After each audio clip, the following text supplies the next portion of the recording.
러시아와 우크라이나, 이스라엘과 하마스, 이어 이스라엘과 이란, 거기에 중국 대만은 물론 심지어 이런 국제 상황을 이용하고자 북한까지 난리를 피우는 요즘입니다. 코리아를 검색하면 한류보다 더 많은 이슈를 몰고 다니는 게 북한 관련 뉴스일 정도죠. 물론 어떤 이는 이런 국제 정세를 통해 우리 무기가 해외로 수출되는 것을 반기기도 하고 실제 무기 수출 관련 외신도 쉽게 찾아볼 수 있습니다. 흥미로운 건 이런 무기 수출 관련 뉴스에도 한류나 우리 문화는 종종 언급된다는 것입니다. 특히 무기, 군사력, 경제력을 뜻하는 하드파워와 대비되는 우리나라의 소프트파워, 즉 문화의 힘이 조명되는데요. 오늘은 최근 외신 중 이 소프트 파워의 가치를 언급하며 대한민국과 중국의 사례를 소환한 기사가 있어 소개해 드리려고 합니다. 2024년 4월 24일 아시아 태평양 지역 국제시사 잡지인 더 디폴리맷은 무려 2017년 사드 사태, 특히 중국이 이를 막고자 한알령을 발동했던 일을 떠올리며 이건 중국이 한국이 가진 소프트 파워의 가치를 이미 알았기 때문이라고 말합니다. 심지어 매체는 한류를 사례로 들며 긴장과 위기로 얼룩진 현 세계 정세에서 소프트 파워의 가치는 나날이 높아지고 있다고 말하는데요. 과연 어떤 내용을 담았길래 2017년 사드 사태가 언급된 것일까요? 트루코리아와 함께 보시죠. 기사의 제목은 중국이 한국 보이밴드를 금지했을 때입니다. 매체는 서문에서 다음과 같이 말합니다. 2017년 한국이 미국의 사드 시스템을 배치하기로 결정하자 중국은 K-POP 가수의 중국 활동을 금지하는 것으로 대응했다. 이는 사실 소프트 파워의 중요성을 상기시켜주는 예였다. 라고요. 본문을 봐볼까요? 미사일 방어 시스템은 현재 중동의 긴장이 고조되고 우크라이나에서 계속되는 전쟁으로 인해 큰 관심을 끌고 있다. 이란은 새로운 방어 시스템으로 이스라엘 미사일을 격추했다고 주장했고 이스라엘은 아이언돔 및 에로우3 시스템으로 이란의 4월 13일 공격을 무력화했다고 주장하고 있다. 이런 상황을 보면 미국의 뛰어난 미사일 방어 시스템 사드가 떠오른다. 그리고 함께 떠오른 것이 있으니 바로 과거 한국에 사드가 배치되자 중국이 K-POP 밴드를 금지하게 된 과정이다. 2016년 북한은 미사일 시험을 통해 탄도미사일 시스템의 범위와 능력이 증가했음을 보여주었다. 한국 정부는 이웃인 북한의 잠재적인 공격으로부터 스스로를 보호하기 위한 조치를 취하게 된다.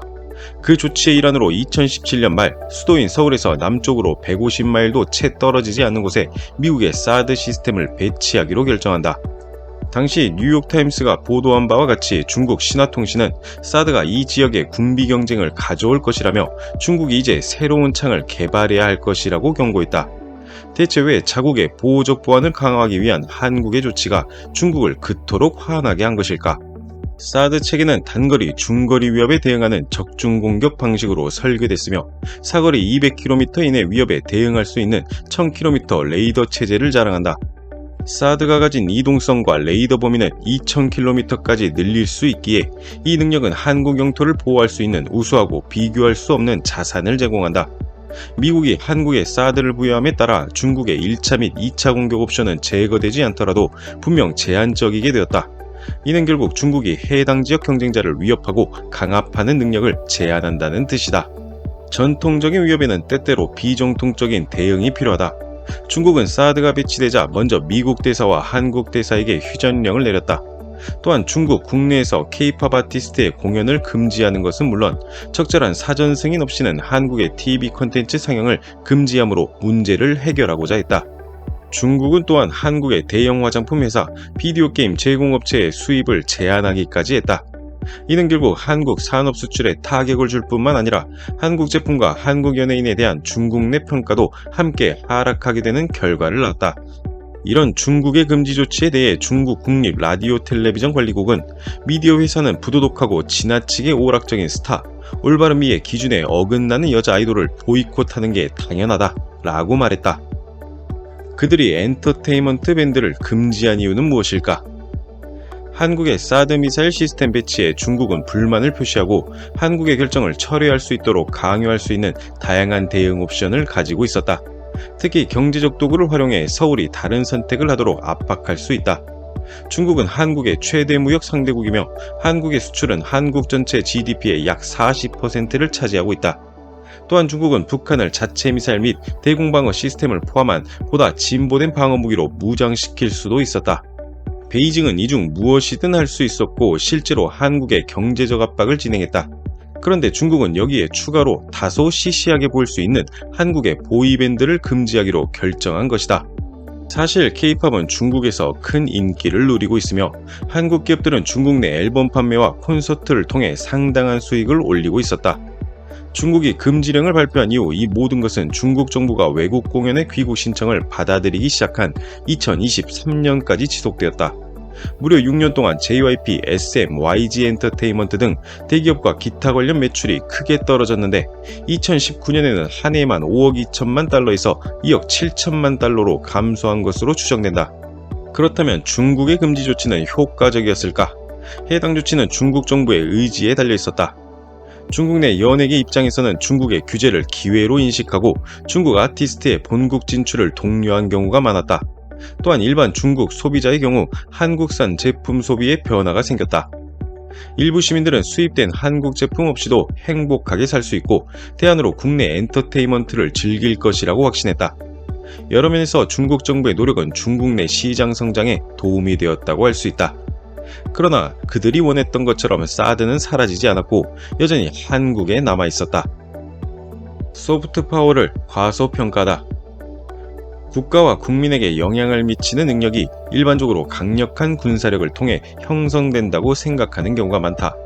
그러나 이런 능력보다 소프트 파워가 오히려 영향력을 행사하는 효과적인 수단이 될 수 있다.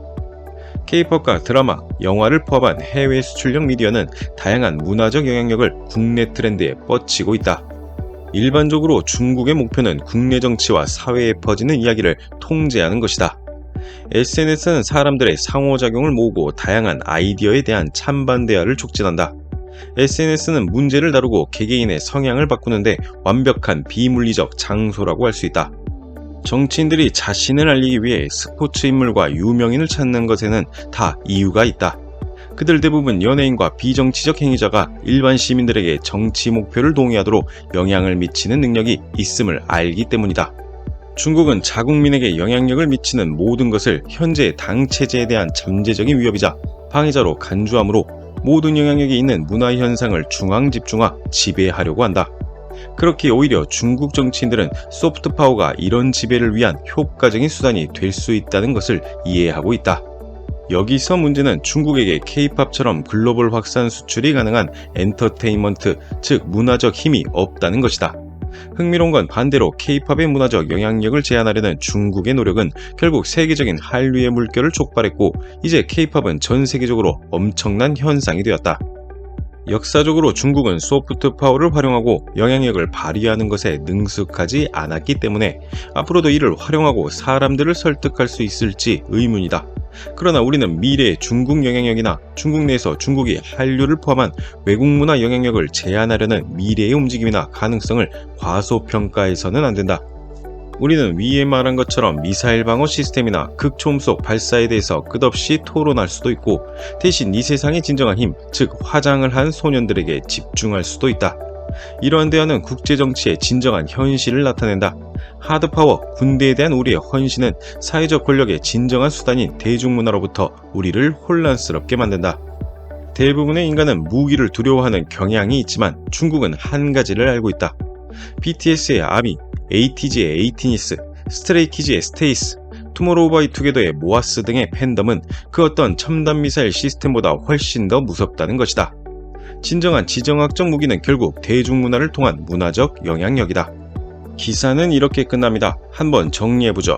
첫째, 중국이 2017년 사드 배치 당시 한국의 다양한 제재가 가능함에도 시시해 보이는 K-팝 밴드 활동까지 정지시킨 것은 그것이 얼마나 큰 힘을 발휘하는지 알았기 때문이다.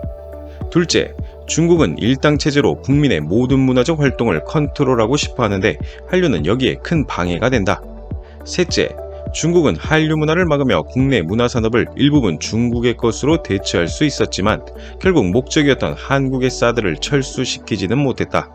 넷째, 중국은 소프트 파워의 힘을 잘 알고 있었고 중국에 의존하는 한국 문화 산업을 막았지만 이는 공교롭게도 한류가 세계로 퍼지는 빌미를 제공했다. 다섯째, 중국 역시 그렇게 하고 싶지만 한국처럼 세계로 나갈 수 있는 문화적 힘이나 활용 방법을 찾지 못했다. 여섯째, 현 국제정세에 다들 전쟁 무기에만 관심을 쏟고 있지만 한국을 보면 진짜 힘은 소프트파워, 즉 문화의 힘이며 이를 알고 있는 중국의 행보를 주시할 필요가 있다. 문화의 힘을 가장 잘 모를 것 같았던 중국이 오히려 문화의 힘을 가장 잘 알고 있다는 건 흥미로운 접근입니다. 우리 역사, 문화에 대해 사사건건 시비를 거는 건 역시 그들이 단순히 중화우월 사상에 빠져 있다는 것을 넘어 소프트파워의 가치를 알기에 나오는 행동이라고 할 수 있겠네요. 해당 외신을 보면서 떠오른 게 하나 있습니다. 문화의 힘이 얼마나 대단한지 미리 알았더라면 과거 문화대혁명을 통해 자기 문화를 자기 손으로 박살내는 어리석은 행동은 하지 않았을 텐데 라는 것입니다. 여러분은 오늘 소개해드린 외신 내용을 어떻게 생각하시나요? 영상을 시청해주셔서 감사합니다. 구독과 좋아요는 영상을 만드는 데 큰 힘이 됩니다.